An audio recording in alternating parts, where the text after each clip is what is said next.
longer at Mariah College. I am retired after 50 years of teaching. Okay? So it's not often I come out and teach. Now, there's a bit of a problem in the syllabus. There's more than one problem in the syllabus. But for Judaism, the syllabus just says marriage. Whereas in other religions it says the marriage ceremony. Are you doing the 20-mark essay? Pardon? Do you do the 20-mark essay? Yes. Okay. So you've got to ensure that in your 20-mark essay, you spend a good half of it talking about the institution of marriage and its significance for Jewish people, irrespective of whether it's the individual or the community. And then, in the last quarter or third, you can go on to the marriage ceremony. But you mustn't only deal with the marriage ceremony. And that's where the difficulty lies. Now, the purpose of marriage. Okay, so above all is procreation, which is similar to most religions. And the very first commandment in the Torah, so we're talking about Torah now, is be fruitful and multiply and fill the earth. And Jews have never been a huge number of people, so it's very important today, especially after the Holocaust. How many Jews do you think there are in the world? There's 7 billion people in the world, right? How many Jews are there? Sorry? 16 million. Well, yes. Have you looked at it? Well, no. Nearly right. There are actually 40 about. Jews don't like putting their names down on the census. For the very reason that during the Holocaust, or before the Holocaust, the Germans were able to go to all kinds of lists, the census, the school list, the synagogue list, and find out who was Jewish. There are said to be 14 million Jews in the world, and if you take people who are born to a non-Jewish mother and a Jewish father, that gives you another 2 million. So more or less 16 million. So we really need to procreate, and yeah. Now, this is what you can quote, be fruitful and multiply, because the law is that sexual relations are only holy within marriage. The second is companionship, and you'll get it from your teachers, but there has to be a person who corresponds. Hence, it is very difficult for Orthodox Jews to even contemplate same-sex marriage. Now, I won't go into homosexuality in Judaism, only to say that in recent years, the Orthodox community of Sydney has acknowledged that every person has the right to their preferred sexuality, and they must be honoured as a person. So that's quite a step forward. Now, the couple should naturally fit, and so the belief is that sex should only be between a man and a woman, and that the aim of marriage really is to have those children. And the second thing is that the partner or the spouse, I don't like the word partner, the spouse is a good companion. So Genesis 2 says, it is not good for man to be alone. I will make him a helper corresponding to him. So corresponding is this natural fit. And then self-fulfillment. And here we come to a quote from the Talmud. So this is from rabbis, it's not from God. Oh, I've omitted to say to you that both the Torah and the Talmud are the Word of God. They're the Word of God. Literally, the Torah is the Word of God. And the Talmud is accepted as the Word of God because the rabbis are debating the law and clarifying the law and setting it down. So that is why those mitzvot must be abided by. And as I said to you, ethics, not a word in Judaism, in Hebrew, in the Torah, it's law. Our ethics are law. And then there's the purpose of marriage is self-fulfillment, and the Talmud says a man without a wife is not complete. So the full quote would be a man without a wife without a husband, and both without God is not a complete relationship.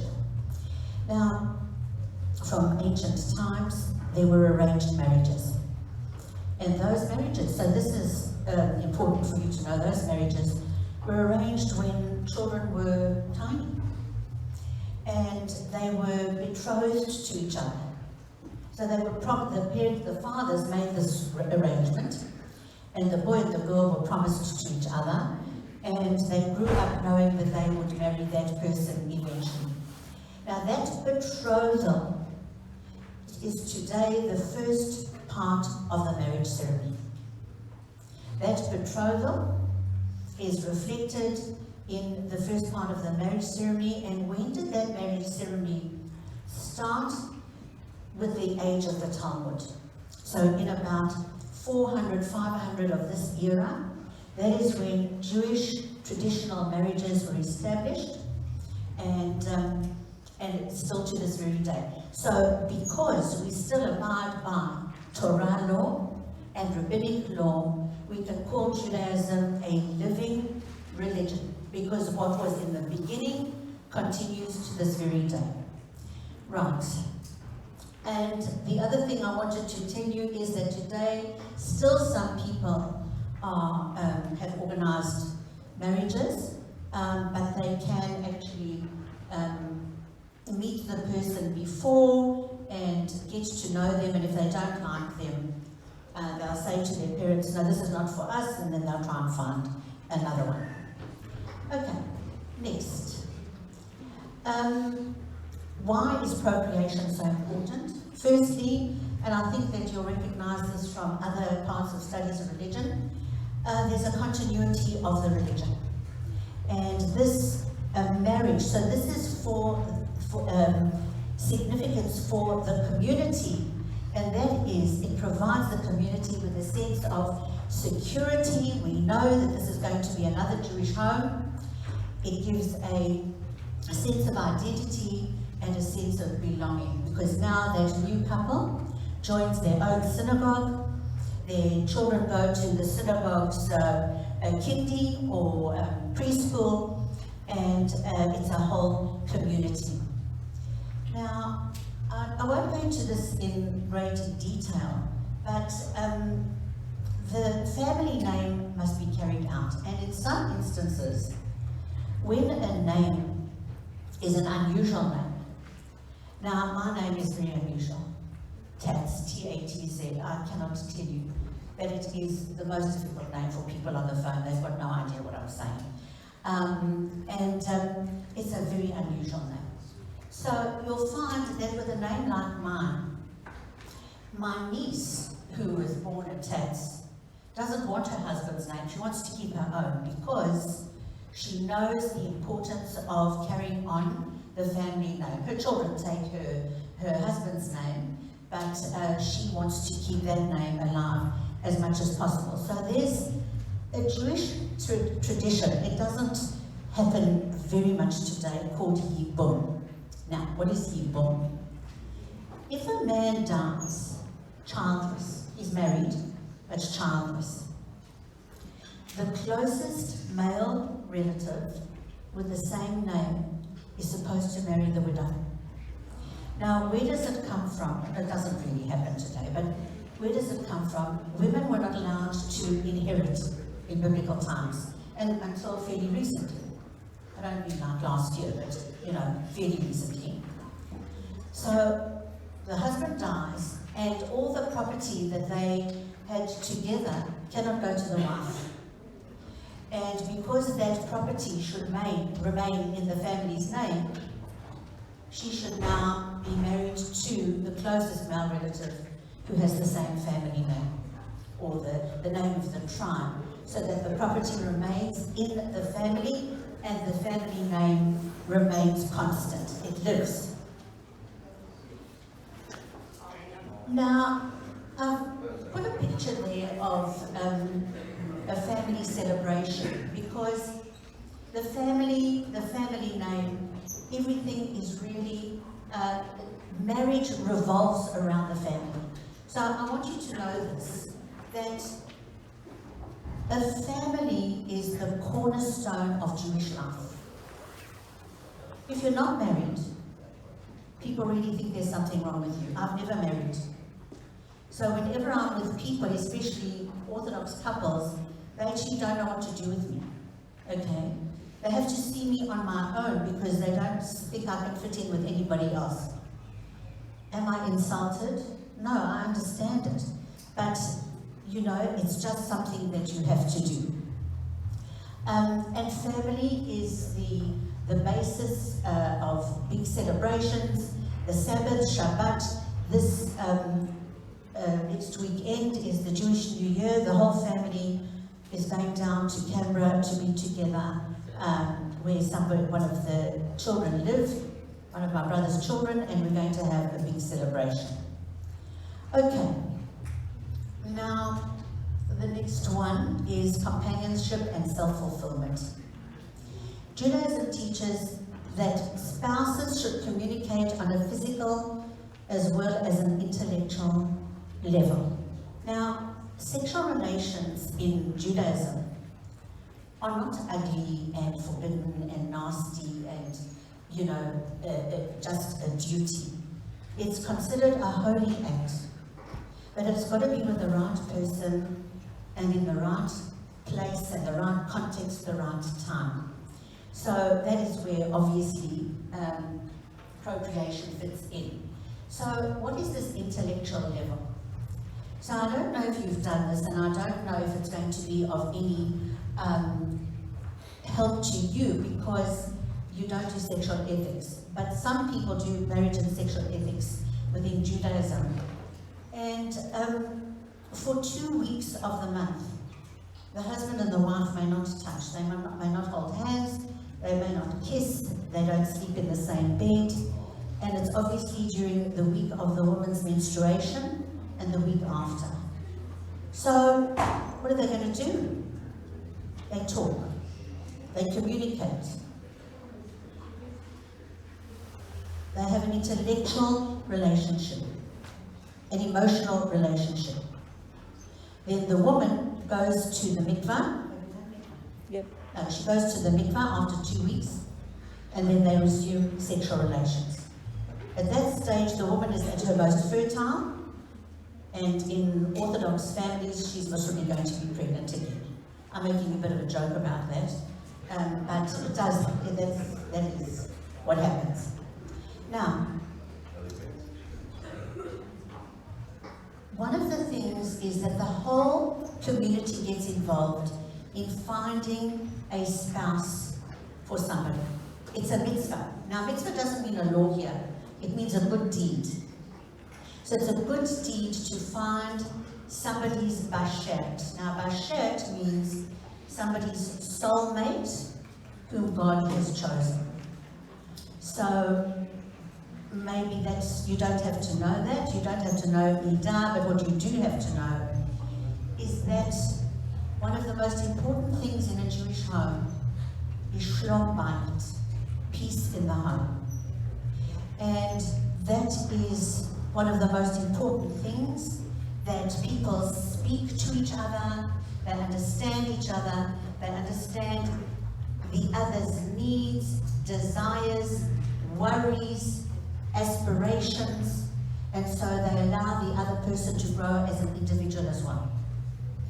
And that can only happen where there is mutual respect. Now, I haven't put it on the PowerPoint, but the most important thing to keep shalom bayit or shalom bayit is mutual respect. There's a Talmudic saying that says, if your wife is short, bend over to hear her whisper. In other words, you've got to make an effort to hear what your wife is saying. Okay? So, respect, mutual respect, understanding. Has everybody seen Fiddler on the Roof? Yes. Okay. So there's a matchmaker. And there are matchmakers who try and put people together. Now, we come to, so let's just go here. The importance for the individual. Now, it's not on the PowerPoint, so those of you who want to hear the importance for the individual now goes into a stage of life where there's, I suppose, more honor. He or she is no longer young, is no longer treated as a youngster in the family. The individual is now joined, so to speak, the adult community. He or she can join the synagogue as a family. He or she has got greater standing and can participate in community. I'm not saying a single person can't add to the community, but there is this greater respect because now there are two people who are adult enough to make their own decisions and take on the responsibilities of a family. So for the individual feels satisfaction, a strong sense of identity. They are more closely connected to the synagogue and the community. When they start having children, they will send their kids to Mariah Preschool, Mariah Primary, Mariah High School, whatever. And if they don't send their kids to a Jewish school, this organization that I'm presenting this to you for, the BJE, the Board of Jewish Education, goes into the schools, the public schools, to teach about Judaism. So the parent will make sure that the child is affiliated with the Jewish community. So there is a definite higher level of acceptance of this married person into the community. And of course, what is the significance? Companionship, self-satisfaction, self-fulfillment. I've always wanted a family, I've always wanted a home, says the person, and now they have it. But the other thing now for the community, well, as I said to you, so many Jews have been murdered throughout the years that a Jewish family, a Jewish home and an additional family is always a source of great joy for a Jewish community. So if you're invited to a Jewish wedding, you will see a great deal of celebration. I mean, there's celebration at every wedding, but for a Jewish couple to be married in this very multicultural world is a source of celebration. Because while we want to integrate the Jewish community, we don't want to assimilate.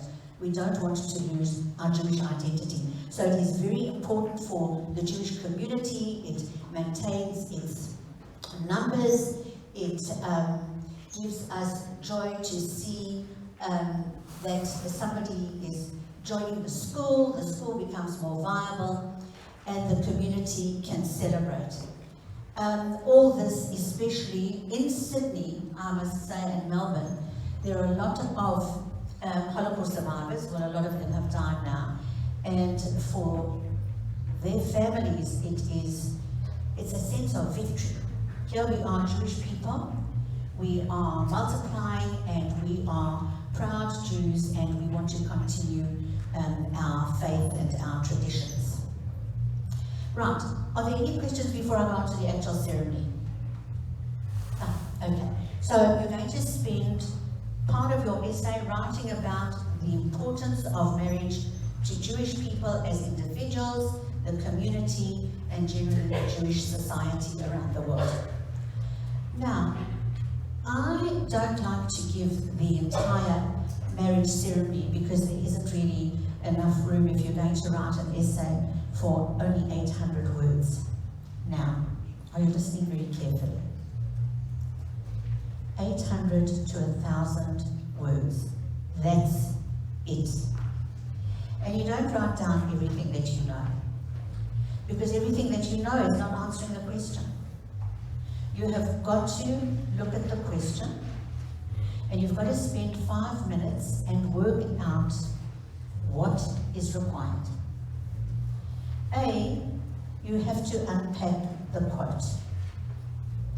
And you have to put it into your own words. It's no good just repeating the quote of the question over and over again. You've got to indicate to the marker that you know what the quote means. Do that in your introduction. The other thing is, in a Judaism essay, you should quote the Torah and the Talmud straight away. The Jewish sacred writings, the Torah and the Talmud, which are the Word of God, guide people in their future life as married people. Be fruitful and multiply, mutual respect, shlom bayit, and you explain what the quote or how the quote is relevant to what you're going to say. Now the other thing is,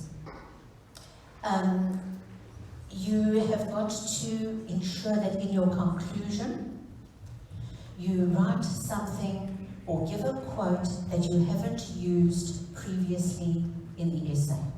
It's no good repeating what you've said. Why? You've already said it. Avoid using furthermore, moreover. They're useless. They're useless words, and you're wasting your words. If you do not refer to the quote at least 3 times, introduction, body of essay, conclusion, you will get only 12 out of 20. That's to any essay. You've got to refer to the quote, and that quote, referring to that quote, will keep you on track, because you'll know that you are answering what was asked. It's no good writing everything that you know. The other thing is, the quotes from Torah and Talmud, you need about 3 in a 20-mark essay. So use one for procreation, use one for self-fulfillment or companionship, and maybe one from the Talmud to end off. So find a quote. Find a quote that you can put in your conclusion so that you aren't repeating yourself over and over. Okay, people? Right, now. There are spiritual or religious preparations for a wedding. Firstly, on the Saturday, the Shabbat, before the couple gets married. So if they're getting married this coming Sunday, it won't be the Saturday immediately before, it will be this past Saturday. The groom goes up to the Torah to say a blessing on it for his final time as a single man. And the next time he gets called up to the Torah will be as a married man. And that marks his rite of passage, and it's an important religious detail. You can see that he's blessed under a talit, and he's got his talit on as well as he says a blessing from the Torah. After he has read from the Torah and he goes to his seat, now this drives me mad, but the women who are usually sitting up in the gallery have got baskets of lollies that everybody throws down at this poor man, and wishing him a sweet life. But honestly, some of these lollies are like missiles, but you know. Now, that week before the wedding, the bride goes to the mikveh to prepare herself physically and spiritually for her marriage. Now, Orthodox couples are not supposed to see each other. Now listen to this one carefully. They're not supposed to see each other for the week before the wedding. And Orthodox, really Orthodox, ultra-Orthodox people will have guards. He will have a friend ensuring that he doesn't get on the phone or an email or a text, and she will have a guard. Now, they do not see each other until they are under the chuppah. Okay? They do not see each other and do not contact each other for that week before the chuppah. So there's that separation. Okay. Now, we come to the marriage, the wedding ceremony. Now you can know that this is not an ultra-Orthodox couple because her shoulders are not covered. An Orthodox woman may wear a sleeve, topless, not topless, you know what I mean, bearing her shoulders. So if this was an Orthodox wedding, she would have like a cape over her shoulders. So I can say to you quite confidently that this is a progressive wedding, but it doesn't matter. Now, where's the chuppah? You can have a chuppah wherever. It can be in the garden, in a car, on the beach, in a house, in a synagogue. It can be anywhere, a Jewish wedding, as long as it is under a chuppah. And the chuppah comes from Torah. So it's Torah law, there has to be a chuppah. People have different, you can go to synagogue, they've got their own. Very often, the man, the groom, is given a new talit, a new prayer shawl by his fiancée. Men get a talit when they're born, a tiny little thing. Then, of course, when they're old enough to go to synagogue, they get another talit. Then when they have their bar mitzvah, they're given a bigger talit. And when they're married, it's a custom for the bride to give her groom his adult talit. And very often they're married underneath that. Okay, so there's the chuppah and there's the wine, okay? They can take place anywhere, and the chuppah is symbolic of the Jewish home that they're going to build together. And it symbolizes the presence of God. And it also symbolizes the hospitality that the couple is supposed to offer other people. Hospitality is a big mitzvah in Judaism. So this Jewish New Year, there will be a lot of lonely people all over the world. So the rabbis will invite people who are on their own to come for dinner. If there's a stranger in town, you invite him or her over. So the first hospitable people were Abraham and Sarah, and the sides of their tent were always open. And this is the symbol. So, to and under the chuppah. So, the ketubah, the marriage certificate, is not signed by the groom. So this is what happens. A ketubah is an agreement made by the groom that he is going to look after his wife. And there are certain conditions. Before the actual ceremony, in the rabbi's office will be the groom and 2 male witnesses who are not family. And the rabbi reads the ketubah to the groom and says, "Do you accept these conditions?" He says yes. So those 2 male witnesses sign that the groom has agreed to those conditions. The rabbi then gives the groom a token, like a receipt. He gives him a handkerchief, or usually a handkerchief, and then they're ready to go and proceed to the chuppah.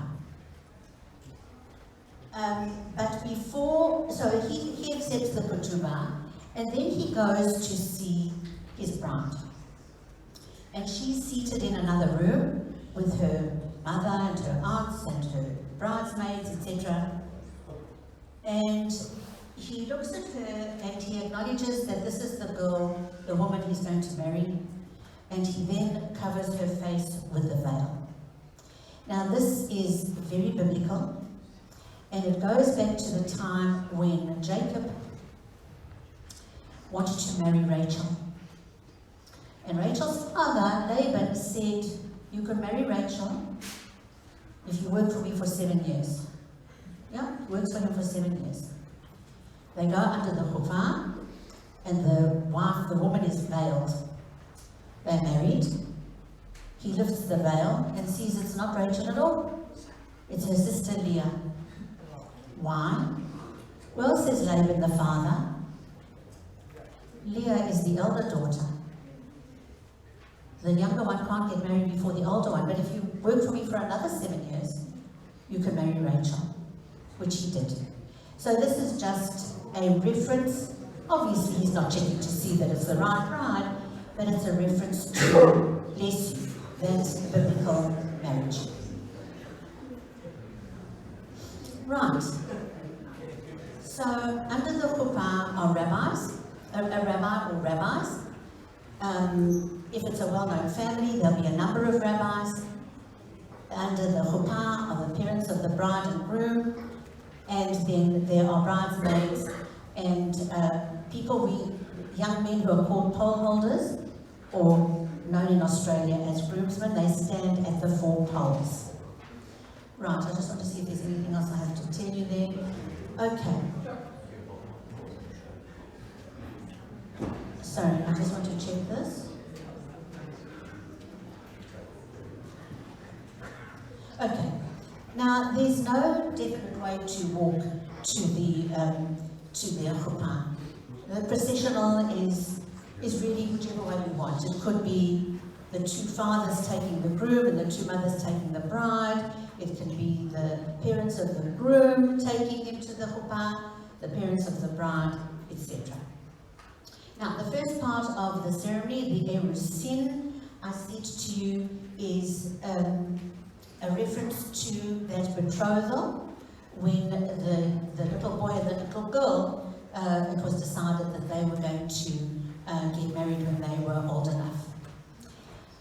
Now, this circling of the groom, it's really got not a great meaning. I mean, it's not a deep meaning.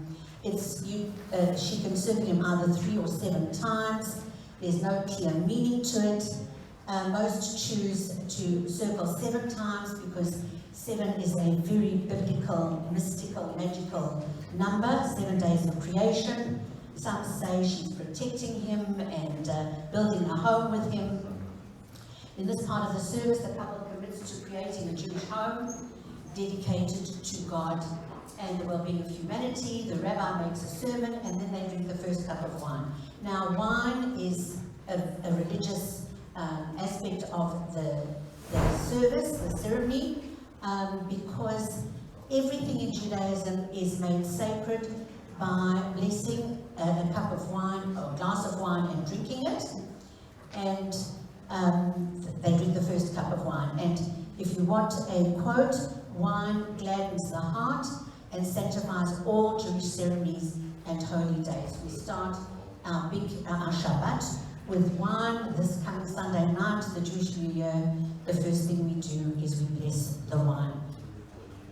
So there's just a picture for you. Okay.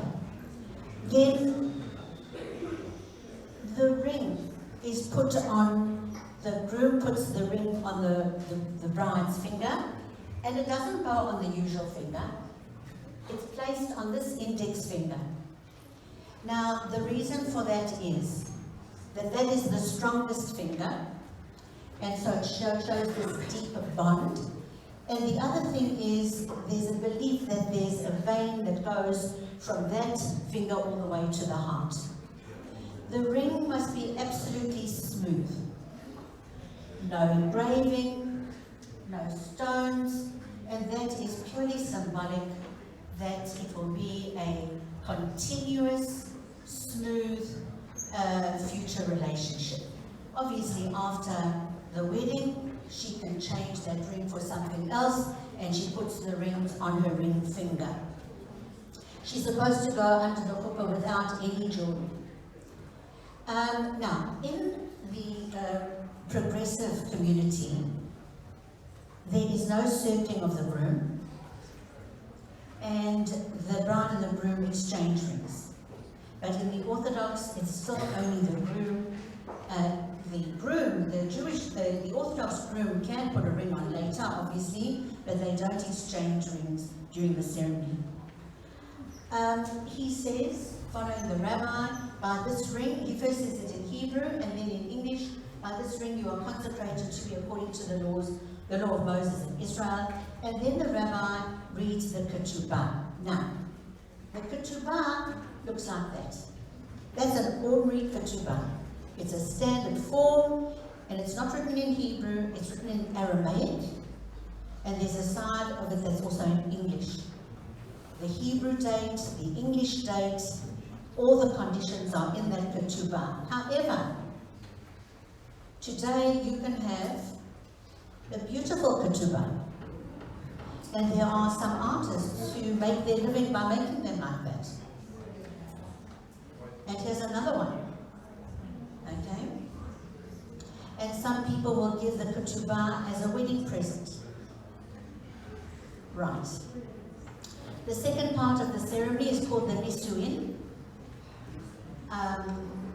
The rabbi or the rabbis sing Sheva Brachot, 7 blessings. The last one is over the second glass of wine. And then the groom stamps on a glass. Now this part is very tricky. Very often in the past, people just took a kitchen glass. Now kitchen glasses are quite strong, right? So it could be that this poor groom would stand there stamping on the glass and it wouldn't break. So today, I know rabbis who take a test tube and they wrap it in velvet, and the groom can stamp on it and it breaks straight away. It's symbolic of the destruction of the temples, and it also is a reminder that even in joy, you must be aware that there will be difficult times. Now, it is not a religious aspect of the wedding. It's not. It's purely tradition that has evolved over the ages. Now, what happens after that is the congregation calls out Mazel Tov, congratulations, and then remember that the bride, oh, I forgot this one thing, I didn't put it there. The bride and the groom, Orthodox, fast from the morning until now, until this point in time. They haven't eaten the whole day. So if your wedding ceremony is at 6 o'clock, they're going to be famished. So after this breaking of the glass, there's a room or a place set aside in a garden or in a house where the bride and the groom go to be alone for the first time in a week. They're given about 5 minutes where they eat something and they drink something and they may kiss, and that is all they do, people, okay? That is all they do. Yichud means aloneness, being alone. And there they are, the two of them alone for the first time in a week, and there's something for them to eat and something for them to drink, and then they come back out, and like all the couples in Australia, they have to sign the bridal register. They have to sign an official, not a register, they have to sign an official marriage certificate for the government of Australia. And then they have a party. Because one of the big things is that all celebrations must have a feast. The rabbi then sings the Sheva Brachot, the 7 blessings. There it is in Hebrew. Progressive Judaism, I told you. And now we've come to an aspect of marriage that is brand new. And it's only accepted by the progressives, and that is same-sex marriage. And both spouses will break the glass. And you haven't done Sfardim, have you? Don't worry about that. Okay. And that's marriage, people. So, sit up and shake around a little bit. How much time do we have?